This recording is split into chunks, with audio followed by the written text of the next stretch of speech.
दोस्तों, अगर आपसे इस कहानी का कोई भी भाग छूट गया है तो आप हमें कमेंट में ज़रूर बताइएगा। उसका लिंक आपको मिल जाएगा। दी, आप तो जानते ही हो ना, मैं अपनी पढ़ाई पूरी करने के लिए ऋषिकेश ही गई थी। मैंने इस लड़की को वहीं देखा था, या वहीं पर रहकर हॉस्टल में पढ़ती थी। मैंने इस बच्ची को बचपन से देखा है। वह मेरे सामने ही पली बढ़ी है, लेकिन उसके कोई माता पिता नहीं है। जब मैंने वार्डन से पूछा कि ये लड़की कौन है, कहाँ से आई है, तो उन्होंने मुझे सिर्फ इतना ही बताया कि यह लड़की मुंबई से आई है। बस उन्हें उसके बारे में इतना ही पता चल पाया था कि यह मुंबई से आई है। एक कार एक्सीडेंट में इसके पिता की मौत हो गई थी, इसलिए वहाँ के डॉक्टर ने आकांक्षा को वहाँ पर भेज दिया। जब से आकांक्षा वहीं रह रही है। पलक, तुम सच कह रही हो नैना? कैसी दिखती है मेरी बेटी अब? कितनी बड़ी हो गई वो? नैना, एक मिनट, आपकी बेटी? कहना क्या चाहती हो दी? साफ साफ बताइए। पलक, तुम नहीं जानती नैना, जब से मेरी शादी हुई है मेरी ज़िंदगी में क्या क्या चल रहा है। अच्छी खासी शादीशुदा ज़िंदगी बिगड़ गई मेरी। भगवान की दुआ से एक बेटी थी मेरी, वह भी तुम्हारे जीजा जी ने मुझसे छीन ली। पलक ने अपनी शादी से लेकर आज तक की सारी सच्चाई नैना को बता दी। नैना सारी बातों को सुनकर बहुत शौक रह गई। दी, आपकी ज़िंदगी में इतना सब कुछ चल रहा है और आपने आज तक मुझे कुछ बताया भी नहीं। इतनी पराई कब से हो गई मैं? और जीजू तुम, आपने तो मेरी बहन का ख्याल रखने की कसम खाई थी ना? फिर क्या हुआ उस कसम का? मैंने आज तक आपसे कोई सवाल नहीं पूछा, लेकिन आज पूछना चाहती हूँ। आपने ऐसा क्यों किया मेरी बहन के साथ? और मुझे एक सवाल का उत्तर दीजिए, आपने मेरी बहन से कॉन्ट्रैक्ट मैरिज क्यों की थी? मेरी बहन तो आपको जानती तक नहीं थी। अचानक से एक फाइल सामने आई और मेरी बहन की पूरी ज़िंदगी बदल गई। ऐसा भी क्या मजबूरी आन पड़ी थी माँ की, जो उन्होंने पलक दी से पूछे बिना आपसे उनकी कॉन्ट्रैक्ट मैरिज करवा दी? नैना ने के एक भी सवाल का जवाब करण ने नहीं दिया। करण बिल्कुल एक पत्थर की मूरत की तरह वहाँ खड़ा रहा। फिर आखिरकार पलक ने ही नैना से कहा, कहाँ रहती है मेरी बेटी रूही? मुझे उसके पास लेकर चलो, मैं अपनी बेटी को देखना चाहती हूँ। लेकर चलो मुझे मेरी बेटी के पास, लेकर चलो नैना। नैना की बातें सुनकर तो आंचल पागल सी हो ही गई। उसे समझ नहीं आ रहा था वह क्या रे तो क्या करे। जैसा सच्चाई को वह अपने हिसाब से तोड़ मरोड़ कर नैना को बताना चाहती थी, उस पर तो पानी फिर ही गया। और जिस वजह से करण और पलक अलग अलग थे, वह वजह से पूरी होने जा रही थी। अब आंचल को सिर्फ एक ही बात का डर लग रहा था, अगर उन्हें रूही वापस मिल गई तो कहीं करण और पलक फिर से एक ना हो जाए। अगली सुबह पलक, नैना, नवीन ऋषिकेश के लिए निकल रहे थे। तभी करण ने भी उन लोगों के साथ जाने की इच्छा जताई, लेकिन नैना और पलक दोनों ने साफ साफ मना कर दिया। पलक, तुम मेरी बेटी को न जाने कहाँ छोड़ आए थे, क्या सोच कर कि वह मर गई है? एक बार यहाँ तक नहीं सोचा कि मेरी बेटी कहाँ है, किसके पास है? अगर मर चुकी है तो उसकी डेड बॉडी कहाँ है? बस किसी ने कह दिया एक्सीडेंट में ही मौत हो गई और मालिक साहब मुंह उठाकर आ गए। तीनों ऋषिकेश के लिए निकल गए। लगभग 7 घंटे बाद तीनों ऋषिकेश पहुंच गए। अब इस समय रात के 9 बज रहे थे। पलक ने अपनी बेटी से के मिलने का सब्र ही नहीं हो रहा था। वह रात 9 बजे ही गर्ल्स हॉस्टल पर पहुंच गई। वह जैसे अंदर जाने लगी तभी गार्ड्स ने उसे बाहर रोक दिया और कहने लगे, सॉरी मैम, इस समय आप किसी भी लड़की से नहीं मिल सकती। अगर आपको किसी से भी मिलना है तो कल सुबह 8 बजे आ जाना। पलक ने उस गार्ड से बहुत मिन्नतें की, लेकिन उन्होंने पलक की एक बात न सुनी और उसे अंदर जाने नहीं दिया। अब पलक को इंतजार था तो सिर्फ सुबह का। पलक से रात काटे नहीं कट रही थी। उधर करण का भी यही हाल था। जब उसे पता चलता है कि उसकी बेटी जिंदा है तो वह उसके बारे में सोच सोच कर बहुत खुश हो रहा था, और फिर एक पल में खुशी भी दुखी भी हो जाता कि अगर काश उस समय मैं अपनी बेटी को ढूंढने की कोशिश करता तो आज रूही ही हमारे साथ होती।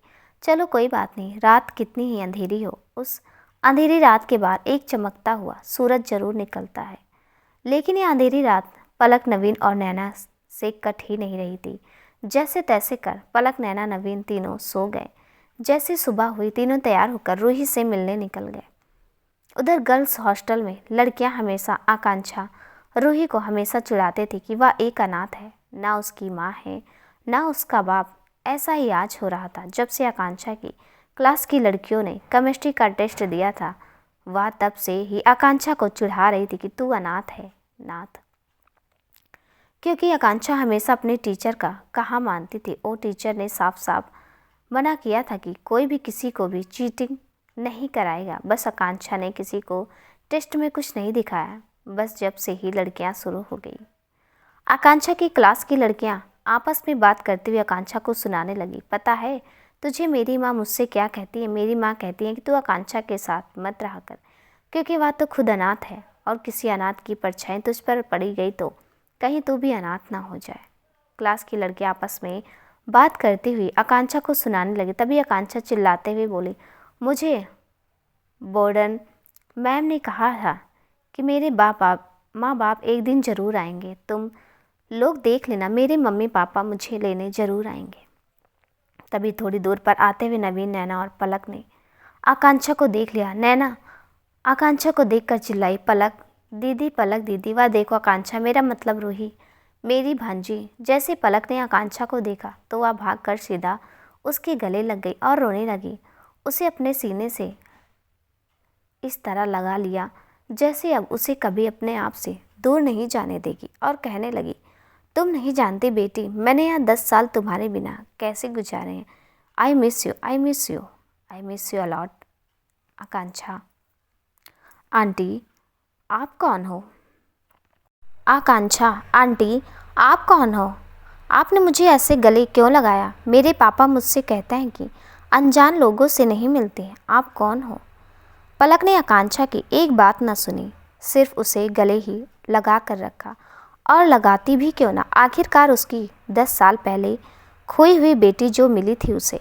पलक आकांक्षा से कहने लगी, बेटा मैं तुम्हारी मम्मी हूँ, मुझे माफ़ कर दो बेटा, मैं इतने सालों से तुम्हारे साथ नहीं थी। अब तुम मेरे साथ चलो और हमेशा मेरे साथ ही रहना। तुम मेरी बेटी रूही हो। रूही, अब मैं तुम्हें छोड़कर कहीं नहीं जाऊँगी। लेकिन कहते हैं ना, अगर एक बार रिश्तों में फासला आ जाए तो वह संभाल लिया जाता, लेकिन जब कोई इंसान मन से ही उतर जाए ना तो वह रिश्ता संभाले से नहीं संभलता। ऐसा ही हुआ कुछ आकांक्षा के साथ। वह बच्चा तो नहीं जानती कि उसकी माँ उसे इतने साल दूर क्यों थी। उसने कभी भी माँ का प्यार नहीं पाया था, सिर्फ उसे मिला था तो एक पिता का प्यार। जब वह हॉस्टल में आई थी तो वहाँ के एक चपरासी अंकल ने आकांक्षा को आज तक पाला पोसा था और उन्होंने आकांक्षा को यह नया नाम दिया था, आकांक्षा। लेकिन आंटी मेरी तो कोई माँ ही नहीं है। आकांक्षा की इस बात को सुनकर पलक की आंखें नम हो गई और पलक रोने लगी। तभी नवीन और नैना ने पलक को संभाला। नैना को देखते आकांक्षा बोली, दीदी आप फिर से हॉस्टल रहने आई हो? देखिए ना दीदी, या आंटी मुझे कब से परेशान किए जा रही हैं, या बार बार एक ही बात की रट लगाए जा रहे हैं कि मैं उनकी बेटी हूँ, और जबकि मैं इन्हें जानती तक नहीं हूँ। नैना बेटा, यह सही कह रही हैं, तुम इनकी ही बेटी हो या भांजी हो मेरी। तभी वहाँ पर चपरासी अंकल आए। उन्हें पहले से ही खबर दे दी गई थी कि आकांक्षा के असली माँ बाप आ गए हैं, और वैसे भी चपरासी अंकल जानते थे कि आकांक्षा कौन है, क्योंकि वो ही तो उसे हॉस्पिटल से लेकर आए थे। चपरासी अंकल ने भी आकांक्षा सारी बातें बताई। पुलिस वेरिफिकेशन होने के बाद आकांक्षा पलक को सौंप दी गई। बेशक आकांक्षा पलक को सौंपी दी गई थी, लेकिन अभी भी आकांक्षा के मन में माँ के लिए कोई भावनाएं नहीं थी, क्योंकि उसे कभी भी माँ का प्यार ही नहीं मिला था। और उसे जब अचानक से माँ मिली तो वह समझ ही नहीं पा रही थी कि वह इस सिचुएशन से कैसे ओवरकम करे। फिर पलक, नवीन, नैना आकांक्षा को लेकर घर के लिए निकल गए। उधर नील, कपाड़िया, रेखा, करण सब आकांक्षा का इंतजार कर रहे थे। जैसे यह तीनों आकांक्षा को लेकर घर पहुंचे तो सबसे पहले रेखा ने आकांक्षा की आरती उतारी और उसे गले लगा लिया। कहने लगी, मेरी बेटी रूही वापस आ गई अपनी दादी के पास। मुझे तो पहले से ही लगता था मेरी छोटी सी बच्ची के साथ भगवान इतना बड़ा अन्याय नहीं कर सकते। बारी बारी आकर सबने आकांक्षा को गले लगाया। जैसे ही करण आकांक्षा के पास आया और उसे गले लगाने लगा, तभी पलक ने आकांक्षा का हाथ पकड़ उसे पीछे खींच लिया और आकांक्षा से कहने लगी, कोई ज़रूरत नहीं है इनके गले लगने की, कोई बड़े कलेक्टर नहीं है यहाँ। रेखा, पलक फिर भी करण पिता है रूही के, उसे पूरा हक है अपनी बेटी से मिलने का, तुम उससे यह हक नहीं छीन सकती। पलक, अच्छा कौन से हक की बात कर रही हो आप माँ? अपनी बेटी को जीते जी मरा हुआ घोषित कर यहाँ आकर बस गए उस हक से, या फिर एक माँ को उसकी बेटी से दूर रखने का हक से? बताइए ना माँ, बताइए।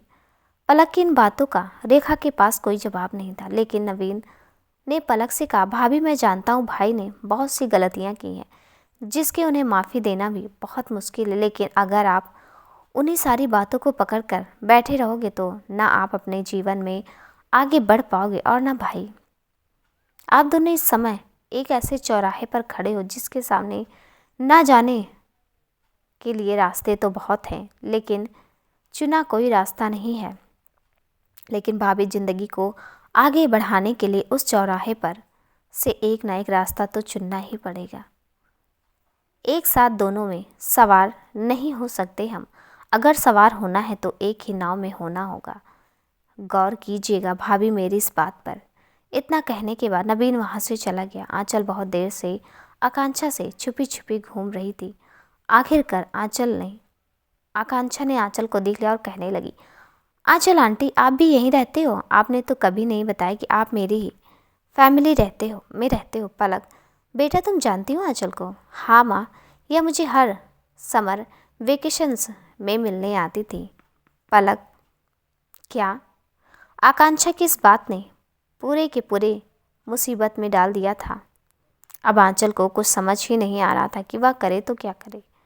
आंचल अपने मन ही मन सोचने लगी, अगर आज सबके सामने मेरा सच आ गया कि आकांक्षा को मैंने ही उस हॉस्पिटल से गायब करवाया था और डॉक्टर से करण को उसकी बेटी के मरने की खबर देने के लिए कहा था। अब आंचल को अपने सारे कांड याद आ रहे थे। उसे समझ नहीं आ रहा था कि अब पलक जब उससे सवाल करेगी तो मैं क्या जवाब दूंगी। आकांक्षा आंटी आप वहाँ क्यों खड़े हो? मेरे पास आइए ना। इस बार तो समर वेकेशन से पहले ही मिल गए हम दोनों। शायद भगवान जी भी यही चाहते हैं कि हम दोनों एक साथ रहें। इतना कहने के बाद आकांक्षा आंचल से गले लग गई। पलक, बेटा आप इतना लंबा सफ़र तय करके आई हो, अब आपको आराम करना चाहिए। शाम को डिनर के टाइम पर आप सबसे खूब सारी बातें करना। फिलहाल आप अपने कमरे में जाकर आराम कर लो। नैना रूही को उसके कमरे में लेकर जाओ। पलक हमेशा ही आकांक्षा को रूही ही कहती थी, क्योंकि पलक ने बड़े ही प्यार से अपनी बेटी के लिए रूही नाम अपनी शादी से पहले ही सोच रखा था, इसलिए वह हमेशा आकांक्षा को रूही ही कहती है। आकांक्षा के कमरे में जाते ही आंचल भी वहाँ से जाने लगी। तभी पलक चिल्लाते हुए बोली, रुको आंचल रुको, तुम कहाँ जा रही हो? मुझे तुमसे बहुत ज़रूरी बात करनी है। क्या कह रही थी मेरी बेटी? तुम मुझसे हर बार मिलने जाती हो, इसका मतलब तुम जानती थी कि मेरी बेटी जिंदा है? मुझे तो ऐसा लगता है मेरी बेटी को गायब भी तुमने ही करवाया था। बोलो आंचल बोलो, जवाब दो मुझे। पलक इतना ज़ोरों ज़ोरों से चिल्ला रही थी कि उसकी आवाज़ सुनकर सारा घर वहाँ इकट्ठा हो गया। नैना भी आकांक्षा को सुलाकर हॉल में आ गई। रेखा, क्या हुआ पलक, तुम इतना क्यों चिल्ला रही हो? ऐसा भी क्या कर दिया आंचल ने अब जो तुम इस पर इतना भड़क रही हो? माँ रूही कह रही थी कि आंचल उससे हर समर वेकेशन में मिलने जाती थी। इसका मतलब तो साफ साफ है ना कि आंचल जानती थी कि मेरी बेटी जिंदा है। अब मैं इससे बस यही पूछ रही हूँ कि जब इसे मेरी बेटी मिल गई थी तो इसने मुझे बताया क्यों नहीं? उस दिन भी तुमने ही आंचल को माफ़ करवाया था ना मिस्टर करण कपाड़िया, कि जो भी कुछ किया है मेरे साथ ही हुआ था, किया है। आंचल ने आपके कमरे में आग लगाई, मैंने फिर भी इसे माफ़ किया, लेकिन कहते हैं ना घर का भेदी लंका ढाए। आप चुप क्यों खड़ी हो आंचल? जवाब दो, जवाब तो दो। नवीन, भाभी कुछ पूछ रही हैं आंचल, वह तुमसे जवाब मांग रही हैं, जवाब दो। आंचल पूरी तरह से बौखला गई थी, लेकिन आंचल का दिमाग एक शैतान के बराबर था। आंचल ने बात बदलते हुए साफ साफ कह दिया, तुम लोगों को हर बार मैं ही क्यों गलत दिखती हूँ? मुझे नहीं पता था कि वह तुम्हारी बेटी है। जब खुद की ये कोख सुनी रह जाए ना और माथे पर बाँझ कर थप्पा लग जाए तो पता चले कि कैसा महसूस होता है। और तुम तो जानती हो ही ना, मेरी बहन का लड़का ऋषिकेश में ही पढ़ता है। बस उसी से मिलने जाती थी, क्योंकि अपनी तो कोई औलाद है नहीं और दूसरे की ही औलाद से मन बहला लेती हूँ। और एक बात तुम मेरी साफ साफ सुन लो पलक, तुम्हारे साथ जो कुछ भी होता है उसके पीछे का कारण हर बार मैं आंचल कपाड़िया नहीं होती हूँ, समझी? और वैसे भी 10 साल पहले घर छोड़कर मैं नहीं गई थी, तुम गई थी। अगर बेटी के खोने का इतना ही दुख है तो क्यों छोड़ कर गई? लड़ाइयाँ किसके घर में नहीं होती? तुम्हारे घर के बाद भी तो सब ठीक हो गया था ना। तो तुम्हारे रहते हुआ भी सब ठीक हो सकता था, लेकिन तुम तो बिल्कुल आत्मविश्वास ही थी। एक बार पति ने कहा नहीं कि उठाया बैग और निकल ली, तब तो किसी को परिवार का ख्याल आया नहीं, और अब एकदम से तुम परिवार वाली बन रही हो। तुम्हारी ज़िंदगी में कब कैसे और क्या होता है इसकी ठेकेदार मैं नहीं हूँ। बस हर बार घर में कोई नया कांड हुआ नहीं और तन जाती है सबकी बंदूकी आंचल पर। एक बात मैं तुम्हें साफ साफ बता देती हूँ, आगे से कुछ भी हो तो यह राग अलापना बंद कर देना, और उसकी ठेकेदार आंचल कपाड़िया है। इतना कहने के बाद आंचल वहाँ से चुपचाप निकल ली। आंचल की बातों को सुनकर पलक 1 मिनट के लिए सोच में पड़ गई कि शायद आंचल सही कह रही है, शायद उसका अकेलापन उसे बहुत सताता है।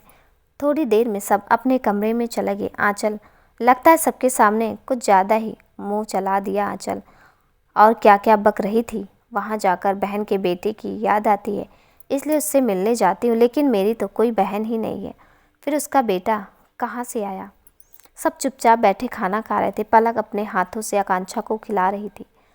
करण उन दोनों को बड़े ही प्यार से देखे जा रहा था, और उधर नवीन को नैना एक दूसरे को देखकर बड़े ही मुस्कुरा रहे थे। कहीं ना कहीं दोनों के मन में ही एक प्यार का बीज बो गया था, लेकिन था तो यह गलत ही। नवीन एक शादीशुदा आदमी है, कम से कम नवीन को तो यह समझना चाहिए कि यह सब गलत है। खाना खाने के बाद पलक आकांक्षा को लेकर अपने कमरे में चली गई और सोने के लिए बोल दिया। तभी आकांक्षा बोली, माँ पापा कहाँ हैं? क्या पापा हमारे साथ नहीं सोएंगे? पलक, नहीं बेटा, वह अपने कमरे में सोते हैं। आकांक्षा, अपने कमरे में? क्यों माँ, आप दोनों एक साथ नहीं सोते? मुझे नहीं पता, मुझे आप दोनों के साथ सोना है। पलक ने आकांक्षा को बहुत समझाया, लेकिन आकांक्षा ना माने। फिर आखिरकार आकांक्षा की जिद के आगे पलक के घुटने टेकने पड़े। थोड़ी ही देर में करण के कमरे पर दस्तक हुई। जैसे ही करण ने दरवाज़ा खोला तो वहाँ पलक और आकांक्षा खड़े थे। करण, बेटा आप? हाँ पापा, मुझे आप दोनों के साथ सोना। आकांक्षा की बात सुनकर करण धीरे से मुस्कुराया और दरवाज़ा बंद कर दिया। फिर तीनों बेड पर लेट गए। आकांक्षा ने करण और पलक दोनों का हाथ पकड़ अपने सीने से लगा लिया और सो गई, लेकिन पलक और करण दोनों का ध्यान अभी भी उनके हाथ ही की तरफ था। आज पिछले 10 सालों में पलक और करण ने एक दोनों को छुआ था। वह दोनों एक दूसरे की तरफ ही देखे जा रहे थे। करण अपने मन में सोचते हुए, आज तुम आकांक्षा की वजह से मेरे कमरे में आई हो, लेकिन एक ना एक दिन ऐसा होगा कि तुम खुद चलकर मेरी बाहों में आओगी। मैं मानता हूँ मैंने पहले बहुत सी गलतियाँ की हैं, पर मैं अपनी हर गलती स्वीकार करने के लिए तैयार हूँ और तुम्हें हमेशा खुश रखूँगा। एक बार फिर से तुम मेरा साथ देकर तो देखो। पलक अपने मन में सोचते हुए, कैसी ज़िंदगी है, भगवान बाप का सहारा बचपन में ही छीन लिया। एक सिर्फ माँ का ही तो सहारा था, जो वह भी आपसे छीन लिया। और फिर एक पति दिया, उसने भी कभी प्यार ही नहीं दिया, उसने भी जीते जी मार डाला। पता नहीं भगवान फिर से कभी हमारा रिश्ता मजबूत हो पाएगा या नहीं, लेकिन मैं अपने रिश्ते को ठीक करने की कोशिश ज़रूर करूँगी, क्योंकि अपनी बेटी को छोड़कर जाऊँगी तो जाऊँगी कहाँ? क्यों ना इसी ज़िंदगी को खुशहाल जीवन बना लूँ। पलक और करण एक दूसरे को देखते हुए सो गए। कहानी कैसी लगी कमेंट में ज़रूर बताइएगा। कहानी का अगला भाग देखने के लिए प्लीज़ चैनल को सब्सक्राइब कर दीजिएगा, साथ में बेल आइकन भी प्रेस कर दीजिएगा ताकि मेरी आने वाली हर वीडियो का नोटिफिकेशन आपको मिल जाए। तब तक के लिए नमस्कार।